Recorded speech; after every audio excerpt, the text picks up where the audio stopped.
ನಮಸ್ಕಾರ ಸ್ನೇಹಿತರೆ, ನಮ್ಮ ಟ್ವಿನ್ಸ್ ಡೈರಿ ಕನ್ನಡ ಚಾನೆಲ್ಗೆ ನಿಮ್ಮೆಲ್ಲರಿಗೂ ಹೃತ್ಪೂರ್ವಕವಾದ ಸ್ವಾಗತ. ಇಂದಿನ ವಿಡಿಯೋದಲ್ಲಿ ನಮ್ಮ ಪ್ರೆಗ್ನೆನ್ಸಿ ಜರ್ನಿಯ ತುಂಬ ಮುಖ್ಯವಾದ ಒಂದು ಹಂತಕ್ಕೆ ನಿಮ್ಮನ್ನು ಕರೆದುಕೊಂಡು ಹೋಗುತ್ತೇನೆ. ಮುಂದಿನ ವಿಡಿಯೋದಲ್ಲಿ NT ಸ್ಕ್ಯಾನಿಂದ ನೆಕ್ಸ್ಟ್ ಜರ್ನಿ ಸ್ಟಾರ್ಟ್ ಮಾಡ್ತೀನಿ ಅಂತ ಹೇಳಿದ್ದೆ. NT ಸ್ಕ್ಯಾನ್ ಇದೊಂದು ಇಂಪಾರ್ಟೆಂಟ್ ಸ್ಕ್ಯಾನ್ ಆಗಿರುತ್ತೆ.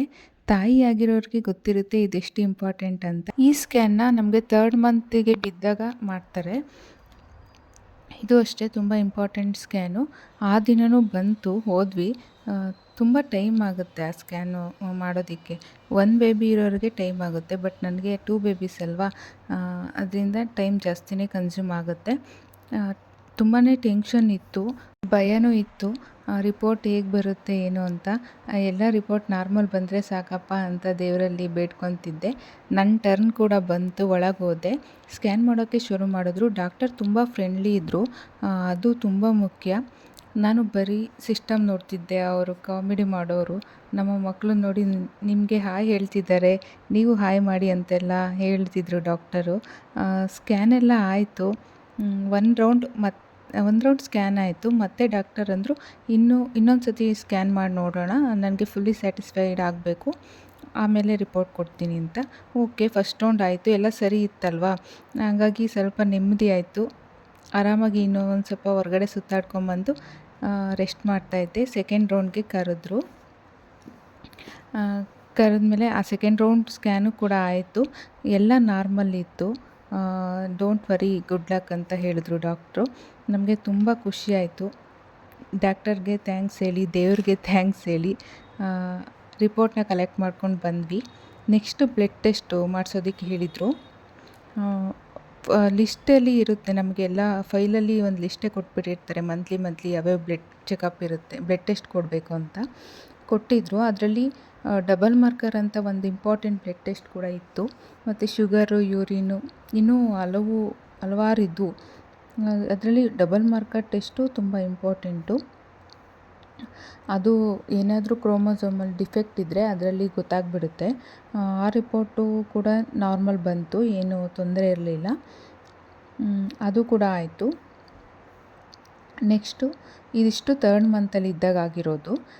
ನೆಕ್ಸ್ಟ್ ಸರ್ಪ್ರೈಸ್ ನನಗೆ ಒಂದು ಕಾದಿತ್ತು. ಏನಂದರೆ, ನನ್ನ ನೆಕ್ಸ್ಟ್ ಚೆಕಪ್ಪಲ್ಲಿ ಹೇಳಿದ್ರು ಡಾಕ್ಟ್ರು, ಸರ್ವಿಕ್ಸ್ ಸ್ಟಿಚ್ ಹಾಕಬೇಕು ನಿಮಗೆ ಅಂತ. ಯಾಕೆಂದರೆ 2 ಬೇಬೀಸ್ ಇರೋದ್ರಿಂದ ಮುಂದೆ ಸರ್ವಿಕ್ಸ್ ಓಪನ್ ಆಗಿ ಮಗು ಈಚೆ ಬರೋ ಥರ ಆಗ್ಬೋದು, ರಿಸ್ಕ್ ಬೇಡ, ಯಾವುದಕ್ಕೂ ಒಂದು ಸ್ಟಿಚ್ ಹಾಕ್ಬಿಡೋಣ ಇವಾಗಲೇ ಅಂತ. ಅದು 3 ಮಂತ್ಸಲ್ಲಿ ಇದ್ದಾಗಲೇ ಹಾಕಬೇಕು, ಆಮೇಲೆ ಯಾವಾಗಲೂ ಹಾಕೋದಕ್ಕೆ ಬರೋದಿಲ್ಲ.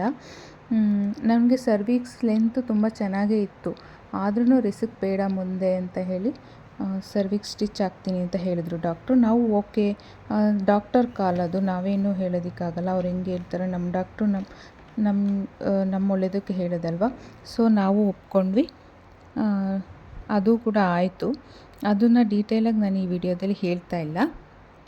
ನಿಮಗೆ ಬೇಕು ಅಂದರೆ ಡೀಟೇಲ್ ಅದು ಸಪ್ರೇಟ್ ವಿಡಿಯೋ ಮಾಡಿ ಹಾಕ್ತೀನಿ, ಕಮೆಂಟ್ ಮಾಡಿ. ನೆಕ್ಸ್ಟ್ ಸರ್ವಿಸ್ ಸ್ಟಿಚ್ ಆಯಿತು. ಒಂದಿನ ಅಡ್ಮಿಟ್ ಆಗಬೇಕಲ್ಲೇ, ಆಂಟಿಬಯೋಟಿಕ್ಸ್ ಎಲ್ಲ ಇರುತ್ತೆ ಸುಮಾರು, ಅದಕ್ಕೆ ಒಂದಿನ ಅಲ್ಲೇ ಅಡ್ಮಿಟ್ ಮಾಡ್ಕೊತಾರೆ. ನೆಕ್ಸ್ಟ್ ಆಫ್ಟರ್ನೂನಂಗೆ ಡಿಸ್ಚಾರ್ಜ್ ಮಾಡ್ತಾರೆ. ಮತ್ತೊಂದು ಸತಿ ಸ್ಕ್ಯಾನ್ ಮಾಡಿ ಸರ್ವಿಕ್ಸ್ ಕ್ಲೋಸ್ ಆಗಿದೆಯಾ ಅಂತ ನೋಡಿಬಿಟ್ಟು ಡಿಸ್ಚಾರ್ಜ್ ಮಾಡ್ತಾರೆ.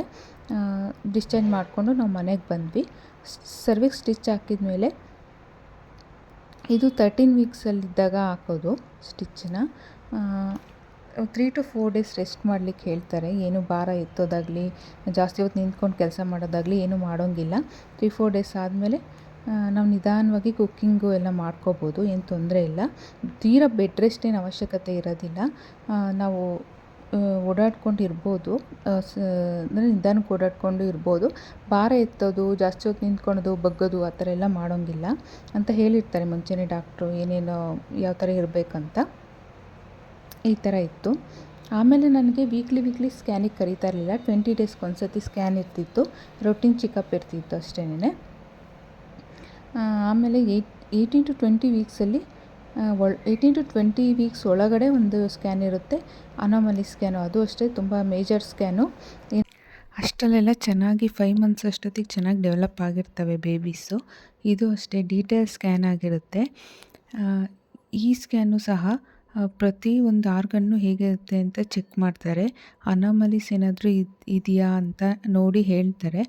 ಈ ಟೆಸ್ಟಲ್ಲಿ ಗೊತ್ತಾಗುತ್ತೆ. ಸೇಮ್ ಇದರಲ್ಲೂ ಹಾಗೇನೆ ಒಂದು ಬೇಬಿ ಫಾಸ್ಟ್ ಗ್ರೋತ್ ಇದೆ ಅಂತ ಬಂತು. ಸೊ ಮತ್ತೆ ಶುಗರ್ ಮಾನಿಟರಿಂಗ್ ಮಾಡಲಿಕ್ಕೆ ಹೇಳಿದರು. ಮತ್ತೆ 15 ಡೇಸ್ ಬಿಟ್ಟು ಲೇಟರ್ ಅನಾಮಲಿಗೆ ಬರೋದಕ್ಕೆ ಹೇಳಿದರು, ಬರೆದು ಕೊಟ್ಟರು. ಮತ್ತೆ ಮಾನಿಟರಿಂಗ್ ಮಾಡೋಕ್ಕೆ ಸ್ಟಾರ್ಟ್ ಮಾಡಿದೆ. ಶುಗರ್ ನಾರ್ಮಲ್ ಇತ್ತು. ಮತ್ತು 15 ಡೇಸ್ ಬಿಟ್ಟು ಲೇಟರ್ ಅನಾಮಲಿಗೆ ಹೋದ್ವಿ. ಇದು ಅಷ್ಟೇ ತುಂಬ ಟೈಮ್ ತಗೊಳ್ಳುತ್ತೆ. ಅದರಲ್ಲಿ 2 ಬೇಬೀಸ್ಗೆ ಸ್ವಲ್ಪ ಜಾಸ್ತಿನೇ ಟೈಮ್ ಆಯಿತು. ಎಲ್ಲ ನಾರ್ಮಲ್ ಅಂತ ಬಂತು. ನಮಗೂ ಸಹ ಖುಷಿ ಆಯಿತು. ಮತ್ತು 20 ವೀಕ್ಸಲ್ಲಿದ್ದಾಗ ಗ್ಲೂಕೋಸ್ ಟೆಸ್ಟ್ ಅಂತ ಮಾಡ್ತಾರೆ. ಎಂಟಿ ಸ್ಟೊಮಕ್ಕಲ್ಲಿ ಬ್ಲಡ್ ಕೊಟ್ಟು ಬರಬೇಕು. ಅದಾದಮೇಲೆ ಟಿಫನ್ ಮಾಡಿ ಹಾಫ್ ಆನ್ ಅವರ್ ಆದಮೇಲೆ 75 ಗ್ರಾಮು ಗ್ಲೂಕೋಸ್ನ 1 ಲೀಟರ್ ವಾಟರ್ಗೆ ಹಾಕ್ಕೊಂಡು ಕುಡಿಬೇಕು. ಆಮೇಲೆ 2 ಅವರ್ಸ್ ಆದಮೇಲೆ ಮತ್ತೊಮ್ಮೆ ಬ್ಲಡ್ ಕೊಡಬೇಕು. ಅದರಲ್ಲಿ ಗೊತ್ತಾಗುತ್ತೆ ನಮಗೆ ಬ್ಲಡ್ ಶುಗರ್ ಇದೆಯಾ ಇಲ್ವಾ ಏನು ಅಂತ. ಎಲ್ಲ ಆಯಿತು. ರಿಪೋರ್ಟ್ ಕೂಡ ಬಂತು, ನಾರ್ಮಲ್ ಇತ್ತು. ಬ್ಲಡ್ ಶುಗರ್ ಏನು ಇರಲಿಲ್ಲ, ಏನೂ ಪ್ರಾಬ್ಲಮ್ ಇರಲಿಲ್ಲ, ಎಲ್ಲ ನಾರ್ಮಲ್ ಇತ್ತು ಅಂತ ಹೇಳಿದರು. ಆಮೇಲೆ 1 ಮಂತ್ ಆದಮೇಲೆ ಮತ್ತೆ ಫೀಟಲ್ ಎಕೋ ಅಂತ ಒಂದು ಟೆಸ್ಟ್ ಮಾಡ್ತಾರೆ. ಅದು ಕೂಡ ಆಯಿತು. ನೆಕ್ಸ್ಟು 26th ವೀಕಲ್ಲಿ ಇದ್ದಾಗ ಸೇಮ್ ಬ್ಲಡ್ ಟೆಸ್ಟ್ಸ್ ಇತ್ತು. ಮಂತ್ಲಿ ಅದಷ್ಟು ಇರುತ್ತೆ ಬ್ಲಡ್ ಟೆಸ್ಟ್ಸು. ಅದು ಆಯಿತು.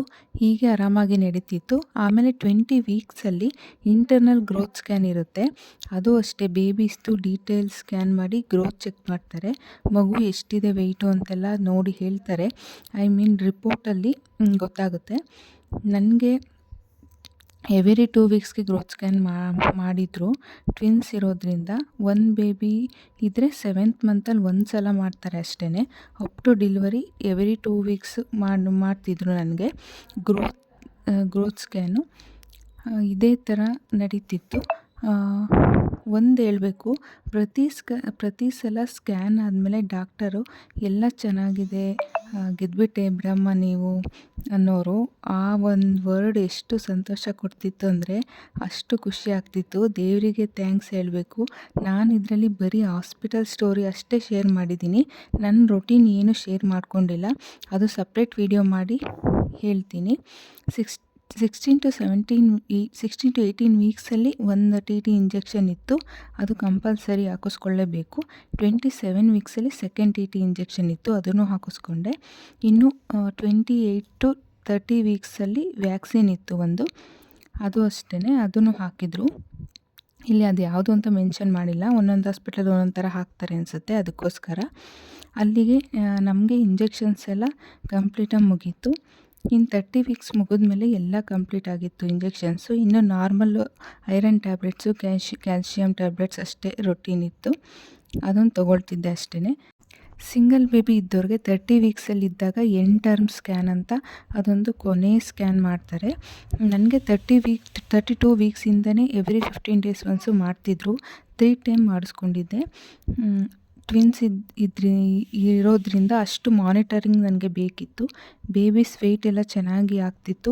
ಎಲ್ಲೂ ಏನೂ ತೊಂದರೆ ಆಗಿಲ್ಲ. ನಾನು ಮಕ್ಕಳಿಗೆ ಥ್ಯಾಂಕ್ಸ್ ಹೇಳಬೇಕು. ನನಗೆ ಥ್ರೂಔಟ್ ದ ಪ್ರೆಗ್ನೆನ್ಸಿ ಒಂದು ಸ್ವಲ್ಪನೂ ತೊಂದರೆ ಕೊಟ್ಟಿಲ್ಲ. ಎಲ್ಲ ಆರಾಮಾಗಿ ಹೂವು ಎತ್ತೋದಂಗೆ ಆಯಿತು ಅಂತಾರಲ್ಲ, ಆ ಥರ ನಡೀತಿತ್ತು.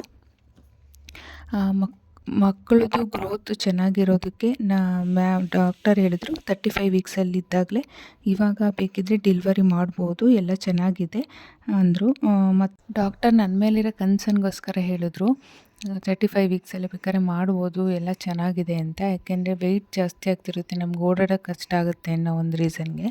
ಬಟ್ ನಾನು ಹೇಳಿದೆ ಇರಲಿ ಇನ್ನೂ 1 ವೀಕ್ ನೋಡೋಣ ಮ್ಯಾಮ್, ಆರಾಮಾಗಿದ್ದೀನಿ ನಾನು. ಎಷ್ಟು ಒಂದು ವಾರ ಚೆನ್ನಾಗಿ ನನ್ನ ಹೊಟ್ಟೆಲಿದ್ರೂ ಎಷ್ಟೋ ಅವ್ರಿಗೆ ಹೆಲ್ತ್ ಬೆನಿಫಿಟ್ ಸಿಗುತ್ತೆ ಅಂತ. ಮ್ಯಾಮು ಅಷ್ಟೇ ಓಕೆ ಅಂದರು. ನೀವು ನೋಡೋಣ ಬಿಡಿ, ಹಂಗಾರೆ ಕಾಂಟ್ರಾಕ್ಷನ್ ಬಂದಮೇಲೆ ನೋಡೋಣ ಅಂತ ಹೇಳಿದ್ರು. ಓಕೆ, ಹಾಗೇ 36 ವೀಕಿಗೂ ಕಾಲಿಟ್ಟೆ. ಹಾಗೇ ನಡೀತಾಯಿತ್ತು. ಆಮೇಲೆ ನನಗೊಂದು ಹೇಳಿದರು ಮ್ಯಾಮು ಮುಂಚೆನೇ, ನಿಮಗೆ ಸೆಕ್ಷನ್ನೇ ಆಗೋದು, ನಾರ್ಮಲ್ ಆಗುತ್ತೆ ಅಂತ ಯಾವುದೇ ಕಾರಣಕ್ಕೂ ಅಂದ್ಕೊಳಕ್ಕೆ ಹೋಗಬೇಡಿ. ನಾರ್ಮಲ್ ಆಗೋದಿಲ್ಲ. ಯಾಕೆಂದರೆ ಮಕ್ಕಳಿಬ್ರೂ ಬ್ರೀಚ್ ಪೊಸಿಷನಲ್ಲೇ ಇದ್ದರು. ನಾರ್ಮಲ್ 1 ಬೇಬಿ ಇರೋರಿಗೆ ಬ್ರೀಚ್ ಪೊಸಿಷನಲ್ಲಿ ಇದ್ರೂ ಸಹ ಡೆಲಿವರಿ ಟೈಮ್ ಅಷ್ಟೊತ್ತಿಗೆ ನಾರ್ಮಲ್ ಪೊಸಿಷನಿಗೆ ಬರುತ್ತೆ. ಬಟ್ ನನ್ನ ಕೇಸಲ್ಲಿ ಹಾಗಾಗಲಿಲ್ಲ. ಅದಕ್ಕೋಸ್ಕರ ಅವರು ಮುಂಚೆನೇ ಹೇಳಿದರು. ಸೊ ನಾನು ತುಂಬಾ ಸ್ಟ್ರಾಂಗ್ ಆಗಿಯೇ ಇದ್ದೆ, ಸಿ ಸೆಕ್ಷನ್ ಆಗುತ್ತೆ ಅಂತ ಮೆಂಟಲಿ ಪ್ರಿಪೇರ್ ಆಗಿದ್ದೆ. ಕಾಂಟ್ರಾಕ್ಷನ್ ಬರೋವರೆಗೂ ವೆಯ್ಟ್ ಮಾಡೋಣ ಅನ್ನೋದು ನಂದು ಆಸೆ ಆಗಿತ್ತು. ಸೊ ಅದೇ ರೀತಿ ನಾನು ಮುಂದಕ್ಕೆ ಹಾಕ್ತೆ ಡೆಲಿವರಿನ. ಟ್ವಿನ್ಸ್ ಇರೋರಿಗೆ 36 week is the full term, single baby ಇರೋರಿಗೆ 46 ಫುಲ್ ಟರ್ಮ್ ಆಗುತ್ತೆ. ಸೊ ನನಗಿನ್ನೂ 35 ನಡೀತಿತ್ತು ಆವಾಗ. ಹಾಗಂತ ಡಿಸೈಡ್ ಮಾಡಿಕೊಂಡು ಸುಮ್ಮನೆ ಇದ್ದೆ, ಆರಾಮಾಗಿದ್ದೆ ನಾನು. ನೆಕ್ಸ್ಟ್ ಡೆಲಿವರಿ ಯಾವ ವೀಕಲ್ಲಾಯಿತು ಹೇಗೆ ಅಂತ ನಾನು ಮುಂದಿನ ವೀಡಿಯೋದಲ್ಲಿ ಹೇಳ್ತೀನಿ, ಕಾಯ್ತಾಯಿರಿ. ಈ ವಿಡಿಯೋ ನಿಮಗೆ ಇಷ್ಟವಾದರೆ ಲೈಕ್ ಮಾಡಿ, ನಿಮ್ಮ ಅಭಿಪ್ರಾಯವನ್ನು ಕಮೆಂಟ್ ಮಾಡಿ ತಿಳಿಸಿ. ಮತ್ತು ನಮ್ಮ ಟ್ವಿನ್ಸ್ ಕನ್ನಡ ಯೂಟ್ಯೂಬ್ ಚಾನಲ್ನ ಸಬ್ಸ್ಕ್ರೈಬ್ ಮಾಡ್ಕೊಂಡು ನೋಡಿ.